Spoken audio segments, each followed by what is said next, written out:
네, 오늘 말씀은 시편 66편 13절로 15절입니다. 구약성경 849쪽입니다. 말씀 있습니다. 내가 번제물을 가지고 주의 집에 들어가서 나의 서원을 주께 갚으리니 이는 내 입술이 낸 것이요 내 환난 때 내 입이 말한 것이니이다. 내가 순양의 향기와 함께 살찐 것으로 주께 번제를 드리며 수소와 염소를 드리리이다. 셀라. 오늘 본문은 이제 구원의 체험을 감사하며 감사제를 하나님께 서원하는 그런 내용으로 되어 있습니다. 그러니까 앞에 5절에서 12절까지 선민 전체가 경험했던 하나님의 구원과 연단 및 회복에 대한 간증과 찬양의 내용을 담고 있고 13절 이하 20절까지 선민 이스라엘을 대표하는 왕으로 보여지는 시인 자신의 체험한 구원에 대한 간증과 찬양의 내용입니다. 본절부터 13절부터 이제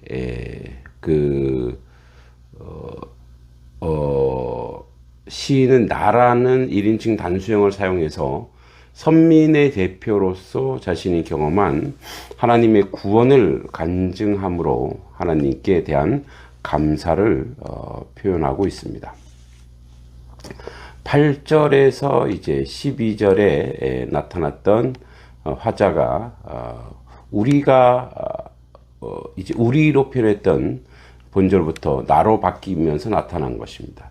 그 가운데 13절과 15절에서 선민 이스라엘을 대표로 자신이 체험한 구원의 감격, 감사를 자발적으로 하나님을 향해 자신이 서원하는 바를 반드시 이행할 것을 고백합니다. 본절에서 번제를 가지고 해당하는 베올로트는 번제라는 뜻을 가진 명사 올라의 복수형으로 무엇으로 혹은 무엇을 가지고 by with라는 의미의 전치사 빼가 결합되어 있습니다. 올라가다, 오르다라는 뜻을 가진 알라에 유래된 올라는 번제물, 번제를 뜻합니다. 본절에서 자원의 성격을 갖고 있는 서원제를 나타내는 데 쓰여지기도 합니다. 본문에서 시인은 환난 때 하나님께 서원한 것을 갚기 위해 성전에서 서원제를 드리려고 하는 것입니다. 여기 나의 서원을에 해당하는 네다라이의 원형 네데르는 맹세하다라는 뜻을 가진 동사 나다르에서 유래한 명사로 특히 하나님과의 맹세를 의미합니다. 즉 서원은 하나님께 말로 어떤 것을 이행하겠다고 맹세하거나 재물을 바치겠다고 맹세하는 행동을 뜻합니다. 이러한 서원은 주로 위기와 고통의 상황에서 하나님의 구원 역사를 간구하는 가운데 그에 따른 감사제사를 약속하는 형태로 나타납니다. 이 서원은 이스라엘의 선민의 대표자로 보이는 시인이 환난 때에 하나님께 한 맹세였고 14절에 본문에서 복수로 쓰인 것으로 보아 하나님께 많은 서원을 했음을 알 수 있습니다. 이제 시인은 이 서원을 갚음으로 택한 백성을 향한 하나님의 구원의 섭리를 찬양하며 기도 응답에 대한 하나님께 감사를 드리려고 하는 것입니다. 14절에 이는 내 입술에 낸 것이요 내 환난 때에 내 입이 말한 것입니다 라고 이제 자기가 왜 이 서원을 갚는지를 이야기하고 있습니다. 시인이 이제 희생제물을 가지고 주의 집에 들어가 자신의 서원을 지키려는 이유를 제시하고 있는데 시인이 환난 때 자신의 입으로 하나님께 약속한 것이기 때문에 이제 환난 때에 해당하는 빠차르리가 구체적으로 어떤 사건을 언급한 것인지는 알 수 없지만 시인이 이스라엘 공동체의 대표성을 띤 인물임을 감안할 때 국가적 위기 상황을 자신의 환난으로 표현했다고 보는 것이 적절합니다. 특히 환난은 이란 뜻을 가진 차르는 괴롭히다, 압제하다라는 뜻을 가진 동사 차라르에서 유래된 명사로 일반적으로 국가적 고통을 묘사할 때 주로 사용합니다. 이제 또 상반절에는 이는 내 입술이 발한 것이오와 병행을 이루고 있는데, 이러한 반복 표현은 시인 자신이 하나님께 한 선임을 강조하고 있습니다. 15절에 내가 순양의 향기와 함께 살진 것으로 주께 번제를 드리며 수소와 염소를 드리리다 셀라, 이렇게 되어 있습니다. 시인이 하나님 앞에 드리게 될 희생 제물에 대해 더 구체적으로 제시함과 동시에 하나님의 구원의 역사에 대해 시인이 얼마나 감사하고 있는지 잘 나타나고 있습니다. 그러한 감사는 시인 개인의 감사일 뿐 아니라 백성 전체의 감사를 대변하는 것이기도 합니다. 원문으로 볼 때 본문의 번제에 해당하는 목적어 올로트가 내가 드리며에 해당하는 동사 알레보다 앞에 위치하여 강조하고 있습니다. 올로트는 살진 것으로에 해당하는 메힘에 의해 수식받고 있습니다. 따라서 올로트 메힘은 다시 번역하면 살진 가축의 번제들이 됩니다. 이처럼 살진 가축의 번제들이란 표현이 드리는 행위를 나타내는 표현보다는 앞에 나와 강조하고 있는 시인이 하나님께 제사를 드림에 있어서 가장 좋은 제물로 잡아드리겠다는 아주 강한 의지가 드러나 있습니다. 시인이 하나님으로부터 응답에 대해 매우 기뻐하고 감사하고 있음을 나타납니다.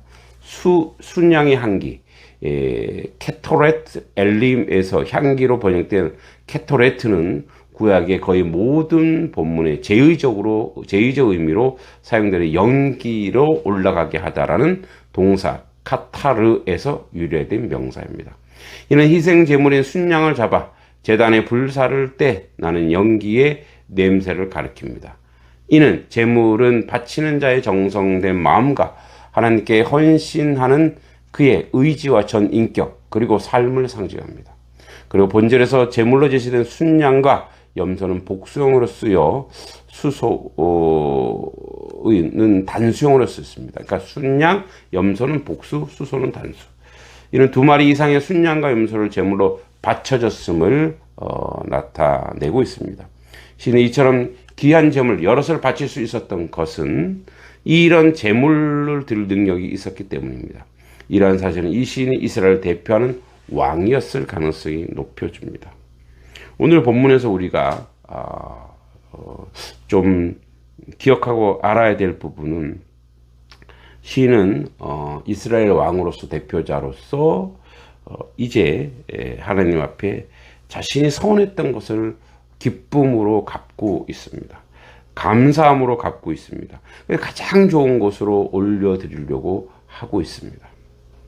어쩌면 우리도 날마다 우리의 기도의 내용 속에 우리도 모르게 하나님 앞에 혹시 다짐하고 결단하고 서원했던 것이 없을까? 있겠죠. 삶이 어렵고 힘들 때일수록 더 감사함으로, 기쁨으로. 즉, 감사는 우리 인생을 풍성하게 하고 살찌우게 하죠. 오늘도 모든 것에 감사합니다. 물론 제가 있는 곳이 한적한 시골입니다. 그래서 이른 아침 해가 반짝이는 그의 모습, 그리고 연녹색 빛들이 한 잎 한 잎마다 다 다른 색깔로 드러내는 그 창조주의 아름다움. 네, 너무나 감사하죠. 그러나 우리가 감사할 것은 어려운 중에도 힘든 중에도 감사가 있어야 됩니다. 항상 감사함이 넘쳐야 우리가 모든 것에서 넉넉히 승리할 수 있습니다.